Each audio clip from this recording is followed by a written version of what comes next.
말씀 봅시다. 마가복음 4장. 마가복음 4장 1절부터 20절까지 교독하겠습니다. 예수께서 다시 바닷가에서 가르치시니 큰 무리가 모여들거늘 예수께서 배에 올라 바다에 떠 앉으시고 온 무리는 바다 곁 육지에 있더라. 예수께서 여러 가지 비유를 가르치시니 그 가르치시는 중에 저희에게 이르시되 들으라. 씨를 뿌리는 자가 뿌리러 나가서 뿌릴새 더러는 길가에 떨어지매 새들이 와서 먹어버렸고 들으는 흙이 얕은 돌밭에 떨어지매 흙이 깊지 아니하므로 곧 싹시 나오나 해가 돋은 위에 하져서 뿌리가 없으므로 말랐고 들으는 가시떨기에 떨어지매 가시가 자라 기운을 막음으로 결실치 못하였고 들은 좋은 땅에 떨어지매 자라 무성하게 번식하였으니 30세와 60세와 100세가 되었느니라 하시고 또 이르시되 들을 귀 있는 자는 들으라 하시니라. 예수께서 홀로 계실 때에 함께한 사람들에게 눈을 자를 더불어 그 비유를 묻자오니 이르시되 하나님의 나라의 비밀을 너희에게는 주었으나 외인에게는 모든 것을 비유로 하나니 이는 저희로 보기는 보아도 알지 못하며 듣기는 들어도 깨닫지 못하게 하여 돌이켜 제 사람을 듣지 못하게 하려 함이니라 하시고 또 가라사대 너희가 이 비유를 알지 못할진데 어떻게 모든 비유를 알겠느냐. 뿌리는 자는 말씀을 뿌리는 것이다. 말씀이 길가에 뿌렸다는 것은 이들이니 곧 말씀을 들었을 때에 사단이 즉시 와서 저희에게 뿌린 말씀을 빼앗는 것이요. 또 이와 같이 돌밭에 뿌렸다는 것은 이들이니 곧 말씀을 들을 때에 주식이 힘으로 받아 그 속에 뿌리가 없어 잠깐 견디다가 말씀을 인하여 환난이나 핍박이 일어나는 때에는 곧 넘어지는 자요. 또 어떤 이가 자신에게 뿌리는 자니 이들은 말씀을 듣되 세상의 염려와 재리와 유혹과 기타 욕심이 들어와 말씀을 막아 결실치 못하는 자요. 좋은 땅에 뿌렸다는 것은 곧 말씀을 듣고 받아 30배와 60배와 100배의 결실을 하는 자들이라. 아멘. 예수님이 배에 오르시고 무리들은 바닷가에 모여 있는 상태에서 씨 뿌리는 비유를 설교처럼 하셨습니다. 씨 뿌리는 자가 씨를 뿌리러 나가서 뿌렸는데 그 씨가 길가에 떨어지기도 하고 돌밭에 떨어지기도 하고 가시떨기에 떨어지기도 하고 좋은 땅에 떨어지기도 했다. 그런데 길가에 떨어진 씨는 새들이 와서 금방 먹어버렸고 돌에 떨어진 씨는 흙이 깊지 못해서 햇빛이 나면 금방 말라 죽고 가시떨기에 떨어진 씨는 자라다가 가시가 찔려서 결실 못하고 좋은 땅에 떨어진 것은 30배, 60배, 100배의 결실을 맺었다. 이런 말씀을 하셨습니다. 그리고 난 이후에 예수님이 제자들과 함께 있을 때에 제자들이 물었습니다. 주님, 오늘 군중들에게 말씀하신 씨 뿌리는 그 이야기가 구체적으로 어떤 내용을 말씀하신 것입니까? 라고 질문을 했죠. 그럴 때 예수님께서는 하신 말씀이 내가 비유로 말한 이유는 너희들은 말씀을 알아듣기를 원하지만 알아들으면 안 되는 사람들이 있기 때문에 내가 일부러 비유로 말을 했다. 이렇게 말씀을 하셨습니다. 그러면서 들을 게 있는 자는 듣는다 라고 말씀하시고는 구체적으로 길가에 떨어진 것은 이런 것이고 가시떨기에 떨어진 것, 돌밭에 떨어진 것이 이런 것이다 라고 예수님이 설명을 해 주셨습니다. 그런데 이 이야기를 들어보면 그렇게 어렵다라는 생각은 안 드는데 왜 이 이야기가 듣지 못할 사람들은 듣지 못하게 하기 위해서 내가 일부러 비유로 말했다라고 하셨을까? 우리가 앞부분에 사람들이 많이 모여있는 무리들에게 했던 이야기와 제 아들끼리만 있을 때고 해석해 주는 이야기가 뭐 그렇게 큰 차이는 없는 것 같아요. 그런 생각 안 듭니까? 저는 그런 생각이 드는데 모르겠어요. 여러분들 어떤 생각을 가지시는지 모르겠어요. 그냥 앞부분에 무리들을 향해서 비유로 말씀하셨을 때도 나쁜 땅에 떨어져서 결실 못하는 열매가 있고 좋은 땅에 떨어지면 결실하는 열매가 있구나. 근데 그까지는 이해가 되는데 그 이야기를 하면서 들을 귀 있는 자는 들을 것이다 라고 주님이 말씀을 하셨어요. 귀 있는 자는 들을지어다. 귀 있는 자. 그러니까 귀가 없으면 못 듣는다는 거잖아요. 들을 귀가 없으면 못 듣는다는 이야기잖아요. 그러니까 뭔가가 지금 이게 숨김이 있어요. 트릭이 있는 거예요. 그 이야기 속에. 먼저 결론을 말씀드리면 본문에는 4종류의 밭이 있는데 이걸 압축하면 두 가지 열매 맺는 땅, 열매 못 맺는 땅 이렇게 나누면 됩니다. 그러면 이제 우리는 또 머리를 굴리죠. 나는 어떻게 하면 열매를 맺을 수 있을까? 그런 생각하지 말고 열매 없는 땅이 우리에게 해당이 됩니다. 예. 주님이 복받을 자와 저주받을 자라고 두 가지를 말씀하셨을 때에 복은 우리하고 상관이 없어요. 그냥 저주받는 자에 우리가 해당이 되는 거예요. 앞 시간에 성경 공부에서 암몬의 왕 한운이 다윗의 은혜로 받지 못하고 배은망덕하는 완악한 일을 했다. 9장에서는 모비보셋이 은혜를 은혜로 수용하는 그런 모습을 보였다.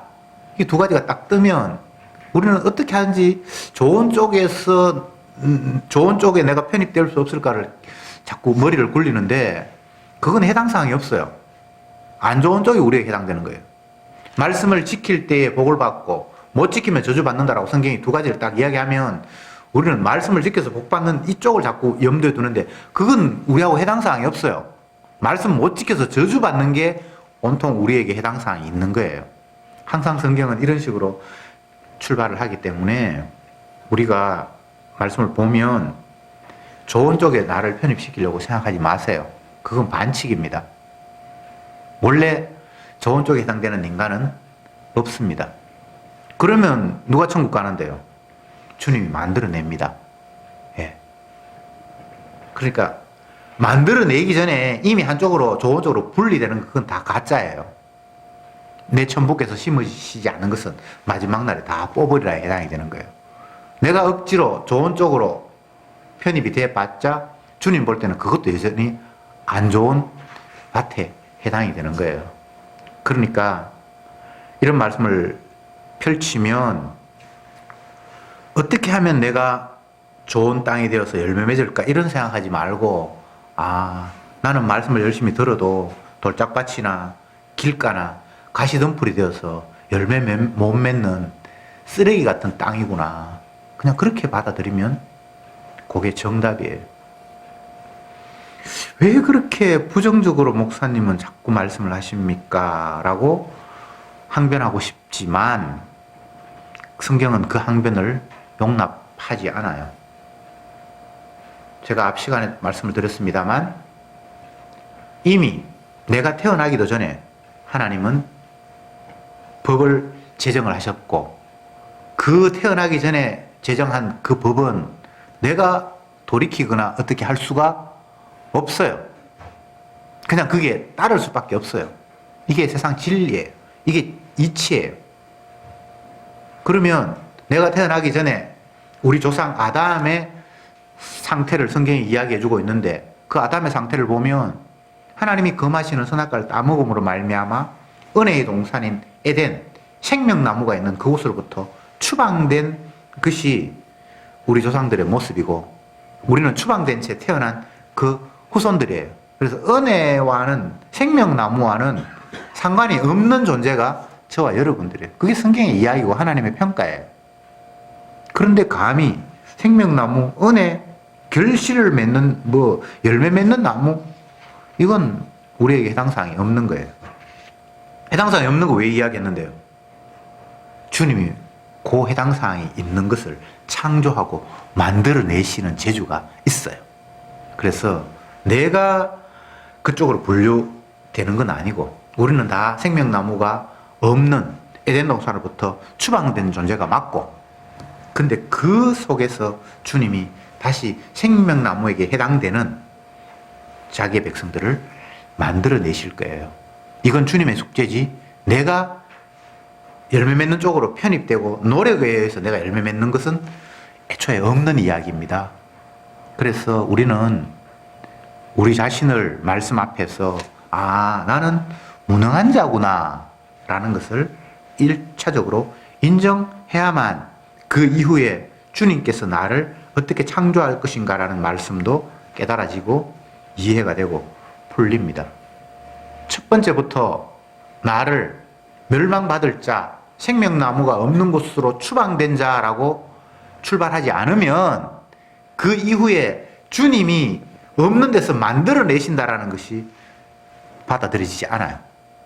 그래서 출발이, 제가 늘 이야기하지만 우리는 안 되는 곳, 부정적인 곳, 생명나무가 없고 은혜가 없고 저주만 있는 곳이라는 것에서 출발이 돼야만 하나님의 말씀이 전개가 될 수 있습니다. 출발 자체가 이게 안 되면 어떻게 합니까? 단추를 채울 때에 처음부터 첫 단추가 제대로 된 구멍에 출발을 해야 끝에 가면 옷이 착 맞잖아요. 처음에 잘못 끼우면 그 옷을 입는 게 아니에요. 똑같은 원리죠. 예. 출발은 항상 우리는 저주다, 멸망이다, 생명나무가 있는 곳과는 완전히 거리가 먼 죽음이 내 모습이다 라는 곳에서부터 시작이 되어야만 첫 단추가 제대로 끼워진 겁니다. 성경을 읽어보면 항상 주님은 우리를 저주받을 자라고 먼저 고발하고 심판하신 후에, 그런데 내가 은혜 줄 자가 있어서 내 아들을 대신 희생시켜서 그를 용서했다라는 식으로 말씀이 전개됩니다. 여러분이 성경을 읽어서 알겠지만 모든 성경이 다 그렇게 시작이 돼요. 그래서 우리는 어떤 상황이든 그런 식으로 모든 것들을 이해하고 해석하고 내 자신을 바라보아야만 됩니다.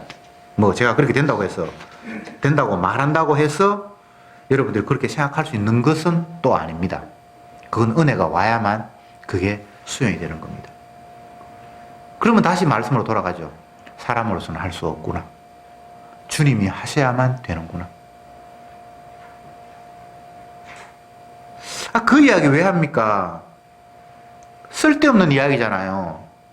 사람이 할 수 있어야지 할 수 있는 이야기를 하지, 안 된다는 이야기 자꾸 해봐야 아무 소용이 없잖아요. 그리고 주님이 하신다 그러면 우리가 몰라도 주님이 하시면 결과적으로 오는데, 그 이야기, 뻔한 이야기 우리가 왜 들어야 됩니까? 라고 반발심이 일어나겠죠.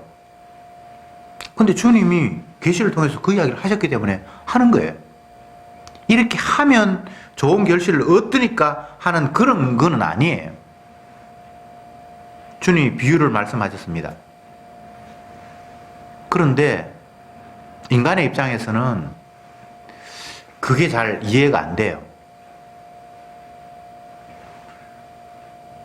말씀을 듣고 깨달아서 구원 얻을, 죄사함을 얻을 사람이 합당하지, 그 죄사함에 합당하지 않은 사람이 있어서 내가 숨기듯이 비유로 말했다라고 말씀하셨잖아요. 그럼 그렇게 말하지 말고 그냥 구원 얻을 죄아들만 있을 때 그냥 말씀을 하면 되지. 왜 많은 사람들이 있는 가운데서 이야기를 해놓고는 그 구원 못 얻을 사람들은 못 알아듣기 위해서 내가 비유로 말했다. 그렇게 해야 될 이유가 없잖아요. 그렇지 않습니까? 요걸 달리 이야기를 하면 우리의 상식으로는 하나님이 하시는 일이 당최 이해가 안 돼요. 그 말은 우리의 이 사고방식이 이미 오염이 되어 있어서 날마다 버그가 일어나는 거예요. 이해 안 되죠? 그걸 상대가 말을 잘못해서 이해 안 된다라고 이렇게 생각하지 말고, 내 이 사고방식에 문제가 있구나. 그렇게 받아들이면 돼요. 하나님 말씀이 이해가 안 되고 그렇게 하는 것보다 이렇게 하면 더 일이 간단할 텐데 나는 그런 식으로 생각을 하는데 주님은 여러 가지로 막 둘러서 하는 이야기처럼 뭔가 복잡하고 이렇게 나왔을 때에 내 생각이 지금 뭔가 버그가 일어나고 있구나. 이게 고장이 났구나. 그렇게 받아들이면 돼요. 계속해서 주님은 너희는 듣기는 들어도 깨닫지 못하며 보기는 더하도 알지 못할 것이다. 그건 구원 못 얻은 사람한테 해당되고요. 구원 얻을 나에게 해당이 안 되는 말씀이잖아요. 나는 잘 이해가 되는데요. 아니에요. 다 1차적으로 구원 못 얻을 사람이에요. 생명나무하고 상관이 없는 사람이에요. 그래서 저와 여러분들이 이해가 안 되는 게 맞아요. 처음부터 이해가 된다는 건 거짓말이에요. 그것도 뭐 조금 깨달아지는 것 같은데 그건 주님의 은혜가 개입한 거예요. 우리의 아이디어가 아닙니다. 여러분의 IQ가 얼마 됩니까? 최근에 내가 읽었던 그 책에서 슈퍼컴퓨터가 아닌 요즘은 뭐 양자 컴퓨터라고 뭐가 지금 거의 만들어진다 그러는데 그런 건 IQ가 몇만 막 그렇게 돼요. 사람이 IQ가 높아봐야 150 안 넘잖아요. 뭐 넘는 사람 있습니까? 어쨌든 뭐 200 이하잖아요. 저는 한 98 되나? 어쨌든 사람의 IQ라는 게 어쨌든 100에서 150 그 사이잖아요. 근데 양자 컴퓨터지 뭐 이런 슈퍼 컴퓨터 이상 막 그런 거 되는 거는 몇만이 된다고 하니까 제가 드리고 싶은 말씀은 인간의 수준이 별 볼 일이 없다는 거예요. 예. 인간의 수준이 정말 이거는 있다고 하기에도 못한 내가 뭔가 안다고 하는 부분이 너무 뒷골이만 하고 또 아는 것도 순 엉터리라 제대로 아는 것이 없어서 차라리 그거 안다고 하지 말지 라고 무시해도 될 만큼 우리는 허접스러운 거예요. 그런 나의 지식을 가지고 뭔가를 평가하고 판단하고 수용하고 거절하고 이게 뭐 크게 영향이 있겠습니까? 주님을 만난 성도의 모습은 자기 붕괴예요. 완전히 다 박살나버리는 거예요. 그 앞에. 그전에는 내가 뭔가 있다고 생각하고 안다고 생각하고 나는 한 것이 있으니까 요 한 만큼은 나도 인정받을 수 있을 것이라고 결코 자기 자신을 물어 돌리지 않죠. 인간이 제일 힘든 게 무시당하는 거예요. 60년을 함께 살았던 60년까지는 알겠네요. 50몇 년을 함께 살았던 부부가 아내가 남편을 살해했어요. 70세 초반에 아내가 살해했어요. 그 살해한 이유가 뭔가 하면 그전에는 악하고 뭐 그렇게 서로 부부 사이가 그렇게 안 좋고 한 건 아닌데 아내가 화가 나서 남편에게 개눈깔 같은 놈이 이렇게 얘기했어요. 남편이 사고로 눈을 하나 이렇게 실명을 해서 하얀 자가 이렇게 보이는 정상적인 눈이 아니었어요. 근데 그 아내가 화가 나서 개눈깔 같은 사람이 이렇게 얘기해가지고 남편이 너무나 화가 나서 그 아내를 살해했다는 거예요. 무시당하는 거예요. 그게 인간에게는 가장 견디기 힘든 거예요. 나를 멸시해. 정치인들이 제일 무서운 것 중에 하나가 비판하고 욕 얻어먹는 것보다는 잊혀지는 게라고 합니다. 잊혀지는 것. 여러분 무슨 말인지 이해가 되죠? 인정받고 칭찬 들으면 그게 제일 좋은데 비판하는 것도 욕 얻어먹는 것도 나의 존재를 인정하는 것이기 때문에 그것까지는 참을 수 있는데 아예 투명 인간으로 취급하고 있는지 없는지 인정해주지 않는 게 사람에게는 가장 큰 고통이라고 합니다. 이해가 되죠? 예. 그런데 정작 우리는 주님을 만나면 내가 완전히 다 붕괴되어 버리는 거예요. 이게 은혜예요. 우리는 나를 인정받고 내가 노력한 것 주님께서 상을 주시기를 바라고 나를 더 높이기를 바라는 것 이것이 복이고 행복이라고 생각을 하는데 그건 마귀가 세운 바벨탑이에요. 어느 인간이 성경에 나타난 어떤 사람이 주님 앞에 칭찬받아서 우뚝 설 수 있었던 존재가 있었습니까? 그건 저주인데 주님 앞에 다 완전히 자기 자신이 박살이 나버린 거예요. 있다고, 존재라고 이야기할 수 없는 상태가 되어버린 거예요. 그게 정작 은혜예요. 제가 말씀드리는 것은 사람들에게 여러분이 무시당하면 살으라는 이야기를 하는 게 아니에요. 여러분이 사람들을 무시하면 돼요. 어차피 뭐 쓰레기인데, 지도 쓰레기고 나도 쓰레기인데, 그걸 뭐 표면적으로 무시하면 내 삶이 불편하니까 그렇게는 하지 말고, 뭐 힘 있는 사람이나 권력 있는 사람이 먹하면 놀고 있네, 그 속으로. 저 아무것도 아닌데, 제가 가져본들 그게 뭐 허수아비고, 알아본들 그 알미 참 지식이 아니고, 그래서 괜히 아는 척하고 뭐 가진 척하고 하면 그냥 놀고 있네, 그냥 생각하면 돼요. 대놓고 무시하면 안 되고, 그럼 나에게 불이익이 오니까 그럴 필요는 없고, 뭐 대통령이 돼가지고 뭐 큰 소리 치고 뭐 아니면 세계적인 석학이라고 하면서 자기 이론을 막 내세우고 하면 놀고 있네, 그렇게 생각하면 돼요. 아, 사람들은 저렇게 생각하는구나, 하나님 말씀하고는 전혀 다르네. 그러면 그 모습 속에 나는 얼마나 더 주님 앞에 아무것도 아닌가가 또 깨달아져요. 제가 남 사람들을 무시하라는 이야기가 여러분 교만하라는 이야기가 아니라, 주님의 말씀 앞에 모든 인간이 다 쓰레기라는 사실을 말씀을 통해서 수용하라는 이야기를 제가 드리고 있는 거예요. 그러면 사람 눈치 볼 것 없고, 누구 앞에 기죽을 일도 없고, 그 앞에 굽신거릴 일은 더더욱 없어요. 사도들을 보세요. 은혜 받은 성도들을 보세요. 자기의 생명마저 죽일 수도 있고 살릴 수도 있는 권한을 가진 그 권세 앞에 얼마나 당당합니까? 그래, 너는 네 권력으로 나를 사형에 처할 수도 있고 풀어줄 수도 있다고 지금 네가 큰 소리 치지. 그래, 내 생명 네가 거둬가봐라. 그러나 너는 나를 지옥에는 못 보내지. 나를 지옥에까지 보낼 수 있는 분, 나는 그분이 두려웠어. 너는 하나도 안 무서워. 그게 사람 무시하는 모습이잖아요. 그러면 권력 가진 사람 입장에서 굉장히 화가 나죠. 다른 사람도 다 벌벌 기는데 저 사람은 자기를 완전히 개무시하잖아요. 무시하고 싶어서 무시하는 게 아니라 그냥 무시가 돼요. 에스더가 아수에로라는 나라에, 예? 죄송합니다. 아수에로, 그 왕이죠. 예. 그 밑에 포위되어서 살아갔을 때에 유대인들을 다 죽여야 된다. 그런데 왕 앞에 용감하게 나아가죠. 죽으면 죽으리라. 그런 모습은 주님의 말씀 앞에 더 이상 인간의 고난이나 나의 죽음 자체가 그냥 무의미한 거예요. 주님이 나를 죽으라고 그 자리로 몰아세운다면 내가 당연히 죽어야지. 왜? 죽는 게 끝이 아니니까.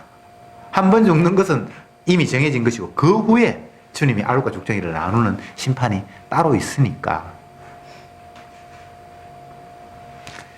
다시 본문으로 돌아가서 예수님이 씨 뿌리는 비유를 말씀하셨습니다. 이 이야기에는 너희와 저희를 예리하게 분리하고 나누는 말씀입니다.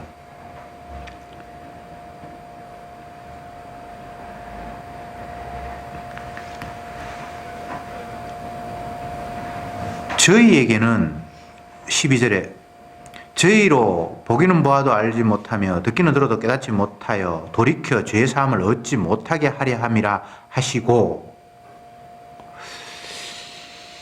말씀을 하실 때에는 이게 이제 우리의 상식으로는 뭔가 상대에게 이해를 시키고 받아들이고 수용하도록 하기 위해서 말씀을 하신다라는 것이 우리의 보편적인 상식이잖아요. 근데 주님은 말씀을 하셔놓고는 못 깨닫게 하기 위해서 내가 말을 했다, 이렇게 말씀을 하시잖아요. 그러면서 제 아들에게는 너희들은 깨닫게 하기 위해서 내가 또 설명을 한다라고 이렇게 말씀을 하시죠. 제가 반복해서 여러 번 말씀드립니다만 성경 말씀을 대할 때에 이거 이상하네. 이렇게 하고는 의미가 없는데 말씀을 하시는 이유는 알아듣게 말씀하시는데 주님은 못 알아듣게 말씀하신다고 하니 이거는 그냥 말 안 하면 되지. 우리 생각에. 근데 그런 생각이 들 때마다 내 머리가 지금 고장이 나 있구나. 하나님의 생각과는 내가 달라서 지금 엉뚱한 길로 지금 빠져가고 있는 정말 이 머리가 이게 정말 두드리 부수든지 해야 되는 뭔가 잘못됐구나. 이렇게 받아들여야 된다고 제가 말씀을 드렸잖아요. 그게 진짜예요. 우리가 이걸 보면 내 상식으로는 주님이 쓸데없는 일을 하고 계시는 거예요. 말 안 하면 되지. 못 알아듣게 하려면. 근데 말을 해놓고는 내가 말할 이유가 그들 못 알아듣게 내가 한다? 이해하려고 생각하지 마세요. 우리 생각이 뭔가 문제가 있습니다. 예. 주님은 계속해서 분리하는 거예요. 들을 자와 듣지 못할 자. 알곡과 죽정이. 그런데 알곡과 죽정이가 있는데 들을 자와 듣지 못할 자가 있는데 듣는다고 해서 알아듣는 것이 아니기 때문에 주님은 계속해서 말씀을 하시는 거예요. 이 말이 어렵습니까? 주님이 뭔가를 말씀하시잖아요. 그 말씀하시는 이유는 너희들이 고장났다. 아무리 들어봐. 아는가? 이걸 위해서 말씀을 하시는 거라고요. 예. 우리가 망가졌고 엉망진창이라는 것을 폭로시키기 위해서 우리에게 말씀하시는 것이라고요. 율법을 주신 이유가 줘봐야 우리는 알아듣지도 못하고 저주받을 죄인이라는 사실을 폭로하기 위해서 율법을 주셨다고요. 아시겠죠?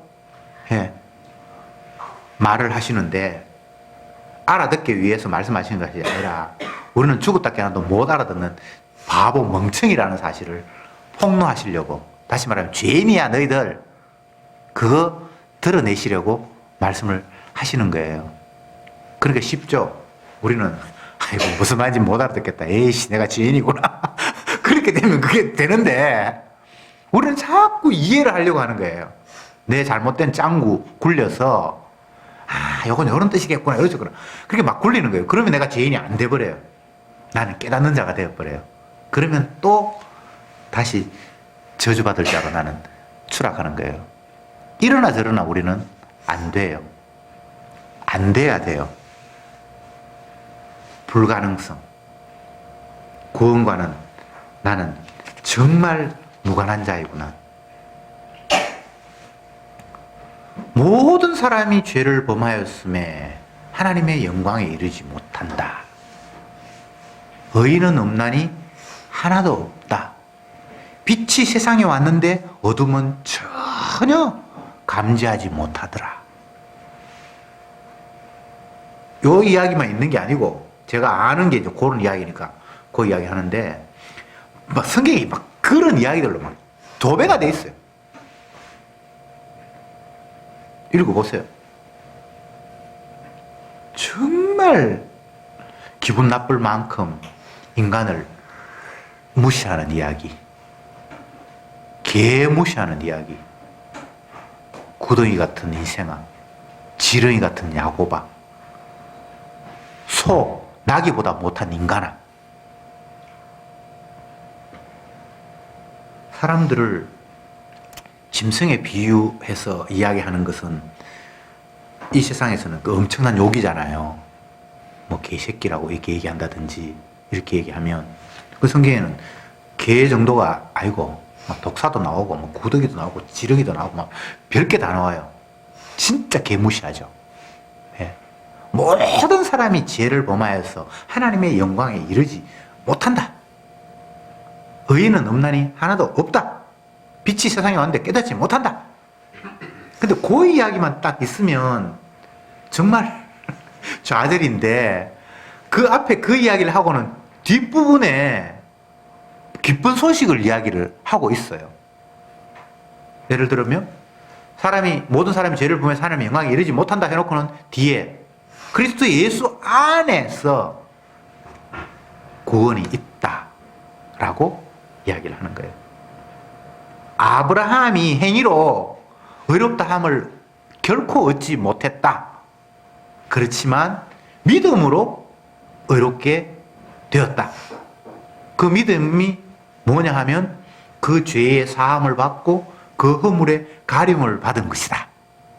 이렇게 얘기를 하고 있는 거예요. 아브라함 행동 잘했습니까? 마누라 무시하고 죽을 위기 되니까 마누라를 사촌이라고 그냥 거짓말로 얼버무리고, 여러분이 만약에 아브라함의 부인이었으면 남편하고 벌써 이혼했을 거예요. 위기 닥쳤다고 마누라 아니라라고 이야기하고 남의 사람하고 지금 동침하려고 하는 그 남편, 뭐 그것뿐만 아닙니다. 하나님이 아들 주시겠다고 했는데 그걸 못 믿어가지고 뭐 양자 또 첩하고 또 뭐 어쨌든 뭐 또 관계하고 애 낳아가지고 좋아하고 뭐 해서 보면 아브라함이 이게 존경받을 만한 우리의 조상이라고 하면 막 잊혀지고 싶어. 위인도 아니고 뭐 아무것도 아니에요. 아브라함이 의롭게 된 것은 그의 행위가 아니고 믿음이다. 근데 그 믿음이 뭔가 하면 그 죄가 사함을 받고 그 허물의 가려움을 받는다는 것을 그는 믿은 거예요. 나는 죄인인데 내 죄를 누군가가 사하고 내 허물을 누군가가 가리우는 것이 있다는 걸 그는 받아들였다는 거예요. 그것 때문에 그는 의롭게 되었다는 거예요. 이야, 이게 기쁜 소식이잖아요. 이게 복음이잖아요. 만약 우리의 행위로 의롭다함을 얻게 된다라면 피곤해서 우리 못 살아요. 이것도 해야 되고 저것도 해야 되고 이 눈치 봐야 되고 저 눈치 봐야 되고 되겠어요? 율법을 열심히 행했는데 하나를 못 행했어. 그럼 다 무너져 버려. 성경에 99가지는 행하다가 하나를 못 했어. 그러면 99가지가 다 못한 게 돼버리는데, 율법을 지켜서 주님의 말씀에 순종해서 의롭게 되는 방법은 없어요. 그것 외에 그 죄가 가려지고 그 허물이 덮여지는 은혜가 있는 거예요. 그가 채찍에 맞았는데 내가 나음을 입는 그런 희한한 일이 주님께서 약속하신 내용 속에 있는 거예요.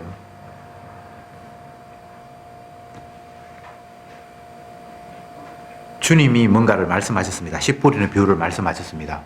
말씀하신 이유가 뭐라고요? 너희들은 들어도 깨닫지 못하고 내가 아무리 이야기해도 무슨 말인지 모르는 그냥 천치 바보 멍청이라는 사실을 확인시키려고 내가 주었다. 그런데 그 말 듣고 결실하는 사람도 있다. 이 이야기잖아요. 내가 결실하는 게 아닙니다. 내가 좋은 밭 되는 거 아닙니다. 어떤 사람은 나는 돌짝밭이지요. 그래서 하나님 말씀 들어서 결실 못했지요. 이제 돌 하나하나 갈라내서 내가 옥토가 돼야 됩니다. 개코나. 그런 방법 없어요. 우리는 처음부터 끝까지 돌짝밭이고 가시밭이고 또 길가예요. 길가. 그래서 결실이 안 돼요. 아브라함으로 이야기하면 하나님의 말씀을 받았지만 그 말씀에 순종해서 의롭게 될 수가 없는 자예요. 아들 주겠다 그러고 땅 주겠다 그러고 네 후손을 통해서 만민이 복을 받을 거라 그러고, 아브라함은 엄청난 약속을 받았는데 아들 주겠다는 약속도 못 믿고 땅 주겠다는 약속도 못 믿고 아무것도 못 믿어서 하나님의 말씀을 못 믿는다라는 모습을 자기 행동 속에 보였잖아요. 아들 주겠다 그랬는데 그거 못 믿으니까 어쨌든 종하고 관계를 했고 어쨌든 이런 모습이 보이잖아요. 그게 말씀을 줬는데 말씀을 알아듣지 못하는, 비유로 뭔가를 말씀하시는데 보기는 봐도 깨닫지 못하는 모습이에요. 그런데 열매가 맺는 희한한 일이 있는 거예요. 30배, 60배, 100배 열매가 아브라함에게 맺혀졌어요. 말씀 못 믿었는데 들어서 무슨 말인지 몰라서 엉뚱한 행동을 했는데 그 죄인 줄 그냥 제 모습만 그냥 온전히 드러냈는데 그래서 뭔가 결실을 맺었어요. 그게 희한하죠? 그게 복음이에요. 그래서 우리가 할 수 있는 건 그냥 죄인으로 폭로되는 것 말고는 아무것도 없어요. 이거는 하는 것이 아니라 결과가 그렇게 주어지는 거예요. 말씀 들으면 말씀 앞에서 나는 아브라함 이야기처럼 자식 주는 것도 못 믿고 땅 주는 것도 못 믿고 아무것도 못 믿어서 그냥 불신의 모습을 온전히 드러내는 것이 우리의 하는 일이에요. 이거는 하고 말고가 아니라 그냥 결과가 그렇게 주어져요. 뭘 말씀을 들어서 순종을 하고 뭐 뉘우치고 개뿔 그게 안 되게 돼 있어요.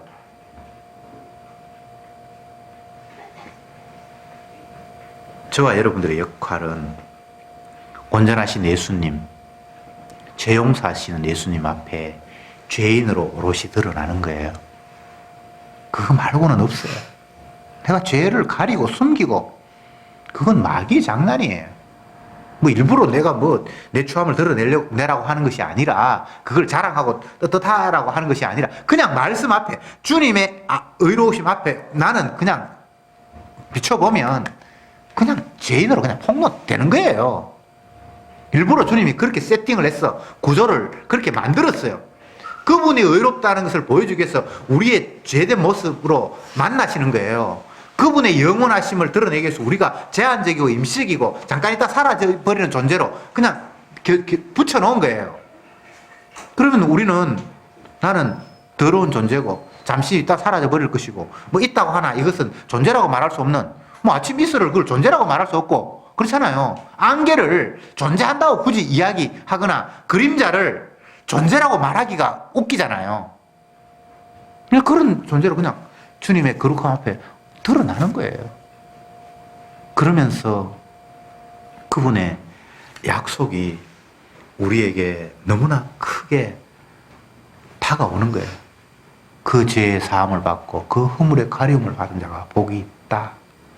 죄 없는 자가 아닙니다. 죄가 있는데 주님이 가려버렸어. 허물이 있는데 주님이 그걸 허물을 인정치 않아요. 그런 사람이 있다는 거예요. 그런 사람만 있는가? 아니죠. 죄를 끝까지 가른 사람이 있어요. 주님이 그 허물을 안 가려주는 사람이 더 많아요. 이렇게 너희와 저희를 주님이 나누어 버리는 거예요. 와, 참 희한한 주님이죠. 아이고 주님 사랑 많으면 뭐 다 구원하시지. 그게 마귀의 또 다른 전략이에요.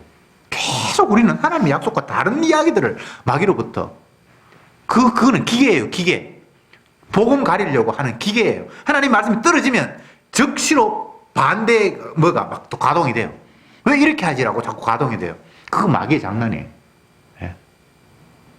그러면 우리는 그냥 말씀이 맞지 왜 엉뚱한 일이 또 들어오지? 또 마귀가 나를 갖고 노는구나. 그냥 무시하면 돼요. 예. 마귀의 이야기에 자꾸 토를 달다 보면 주님의 말씀이 점점 더 멀어져요. 거짓된 가설 위에 그걸 정당화시키려고 하면 계속 거짓말만 더 확대 재생산되잖아요. 그건 그냥 아예 무시해요.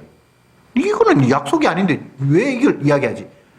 근데 그렇게 안 되고, 그러면 이럴 수도 있겠네라고 거기서 가설을 어느 정도 수용하다 보면, 그걸 자꾸 이야기하다 보면, 참 언약이 점점 더, 다시 말하면 십자가가 점점 더 멀어져 버려요.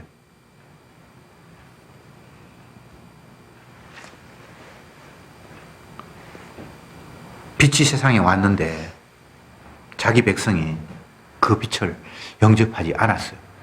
이게 현실이에요. 근데 그것으로 끝나는가? 아니에요. 영접하는 자가 있어요. 그 이름을 믿는 자가 있어요.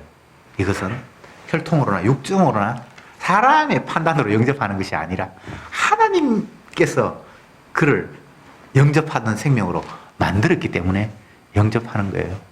만약 여러분들이 조금이라도 이 하나님의 약속의 말씀이 아멘이 되거든, 여러분의 지혜와 판단력이 아니라 주께서 우리의 마음을 열어주셔서 조금이나마 깨닫게 하신 거예요. 자랑할 일이 아니에요.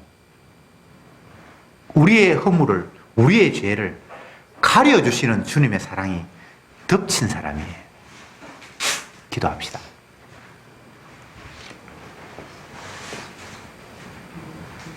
주님,